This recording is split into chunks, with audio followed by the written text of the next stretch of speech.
ভুলে গেছি সেদিনের কথা, যেদিন পেশাব করতে গেলে ভয় লাগতো মা ছাড়া। ঘর থেকে বেরোলে জিনে ধরবে, ভূতে ধরবে, কুকুর কামড় দিবে, মানা হলে হবে না। সেই দিনের কথা হয়তো আমিও ভুলে গেছি, কিন্তু আল্লাহ নবী সাল্লাল্লাহু আলাইহি সাল্লাম বলেননি। তিনি বলেছেন পৃথিবীর সবচেয়ে বড় অপরাধ আল্লাহর সাথে শিরিক করা, তারপরে ওয়া হুকুকুল ওয়ালিদাইন, পিতামাতার অবাধ্য হওয়া। কতটুকু অবাধ্য?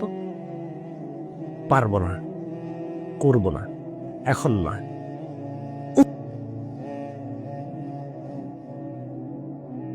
এইটা পর্যন্ত অবাধ্য। কত বৃদ্ধা এখনো ঘরে শুয়ে আছে, ছেলে ঘরে ঢুকে ঠিকই তার বাচ্চার মুখে চুমু খায়, তার মাকে দেখতে যায় না, পাশের রুমেই মা। কত বৃদ্ধ এখনো আজকে এখানে আসতে পারেনি, ছেলে চাইলে তার বাপকে কোলে করে নিয়ে আসতে পারত। খুব শৌখিন ছিল, খুব হাঁটতো, এমন কোনো ওয়াজ মাহফিল ছিল না যেত না। পায়ের ব্যথা, আসতে পারেনি, ছেলে বিরক্ত হবে, রিক্সায় করে নিয়ে আসতে পারেনি। রিক্সা চালায়, তার নিজেরই 4টা সন্তান, বাপ মাকে দেখবে কি করে, পাড়ার লোক উদাহরণ দেয়, সেও সন্তুষ্ট এই উদাহরণে। আহা, ওয়াজ করতে ইচ্ছে না, কি বলবো, মানুষের মনুষ্যত্ব নষ্ট হয়ে গেছে। সব ওয়াজ মাহফিলে ছেলের বউ দোষ দেয়। আমি তো ছেলের বউ দোষ দিব না, কারণ ছেলের বউ আরেক বেটার মেয়ে, আরেক বেটারকে সেবা যত্ন করবে। আমার মা বাপ, আমি সেবা যত্ন করবো। বউ যদি মনে করে যে সেবা যত্ন করবে না, আমি সেবা যত্ন করবো, এবার বউ যদি মনে করে ইনকাম লাগবে, তো আমি তো বের হতে হবে, তুমি করো, আমি ভিন্ন ইনকাম হবে কিরম, মা বাবা দেখবো না, কার কাছে রেখে যাবো? বউ যদি নিশ্চয়তা যে আপনি যান, আমি আসি, ইনকাম করেন, তাই না, আমি যাবো। সমস্যা কোথায়? বউ চালাকি করলে বউর সাথে চালাকি করো, তো কাজে আজকে যাবো না, আব্বার সাথে বসে থাকবো। বলবো কাজে না গেলে বাপের কি খাওয়াবে? ধর খাওয়াবে না, আমি উপাস, আমার বাপ উপাস। আব্বা আপনি পারবেন না? বলবো যে ছেলে তুই না খেলে আমি না খেয়ে থাকতে পারবো বেশি। ছোটবেলায় মাছের মাথা ছাড়া খেতাম না, তুই জন্মের পরে তোর পাতে তোর দাদি দিত, আমার পাতে আমি তোর পাতে দিয়ে দিতাম। ওই তোর জন্য স্যাক্রিফাইস করার আমার আরো 50 বছর আগের অভ্যাস। নতুন করে শিখতে হবে না তোর জন্য না খেয়ে থাকা। যাই হোক, পৃথিবীর সবচেয়ে বড় অপরাধ কি বলেন তো? প্রথম অপরাধ। তারপরের বড় অপরাধ কি? وجلس وكان متكئا فقال, তিনি সাল্লাল্লাহু আলাইহি ওয়াসাল্লাম হেলান দিয়ে বসেছিলেন। কেমন? হেলান দিয়ে বসেছিলেন। এবার সোজা হয়ে বসলেন আল্লাহ নবী সাল্লাল্লাহু আলাইহি ওয়াসাল্লাম এবং বললেন, আলা ওয়া কাউলু জুর, মিথ্যা সাক্ষ্য দেওয়া। তাহলে পৃথিবীর বড় 3টা অপরাধ পেলাম। 1, শিরক করা। 2, 3, 3,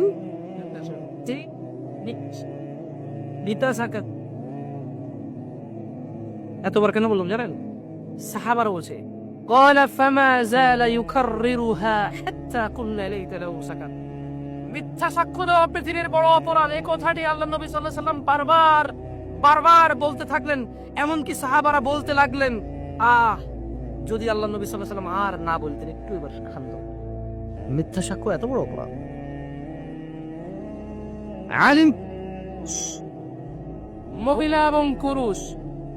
عن أبي هريرة رضي الله عنه عن النبي صلى الله عليه وسلم قال, আবু হুরায়রা রাদিয়াল্লাহু আনহু থেকে বর্ণিত, তিনি বলেন আল্লাহর নবী সাল্লাল্লাহু আলাইহি ওয়াসাল্লাম বলেছেন, ইজতানিবুস সাবআল মুবিকাত, 7টি ধ্বংসকারী বিষয় থেকে তোমরা বিরত থাকবে। ক্বালু ইয়া রাসূলুল্লাহ ওয়া মা হুন, সবাই বললেন ইয়া রাসূলুল্লাহ সাল্লাল্লাহু আলাইহি ওয়াসাল্লাম এগুলো কি? ক্বালা আশ-শিরকু বিল্লাহ, তিনি বললেন আল্লাহর সাথে শিরিক করা, ওয়াস সিহর, জাদু করা। এদেশের কোন মহিলা জাদু করে না?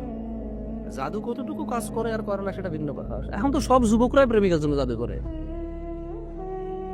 খালি নিবি ওই মহিলা যেখানে গোসল করে পুকুরে ফালাই দিবি, শেষ। হ্যাঁ, খালি নিবি 1 ফোঁটা, তো বলছে হুজুর পুকুর তো অনেক বড়, আর টেনশনে নিস না, খালি 1 ফোঁটা নিয়ে ফালা। মহিলার নাম গোসল করতে তোর পাগলের দেওয়ানা হয়ে যাবে। আমি তোর প্রেমেরই দেওয়ানা। রিক্সায় চলে গেলে এদিকে কি ভাই অপরাধ আপনি বলতেছেন বড় লোকে করে? আরে ভাই, রিক্সার ড্রাইভার গান না শুনলে নাকি ইনকাম হয় না? ভালোই লাগে না।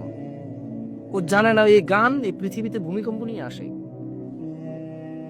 ভূমিকম্প হওয়ার পরে পাহাড় কিটকং, যে যে কি বলে এটাকে, এটাকে কি বলে, বাসার পাশেই তো সি ওয়ার্ল্ড, সি ওয়ার্ল্ডের পাশে নতুন করে একটা সিটি হচ্ছে, হাউজিং সোসাইটি, তো পাশে পাহাড়।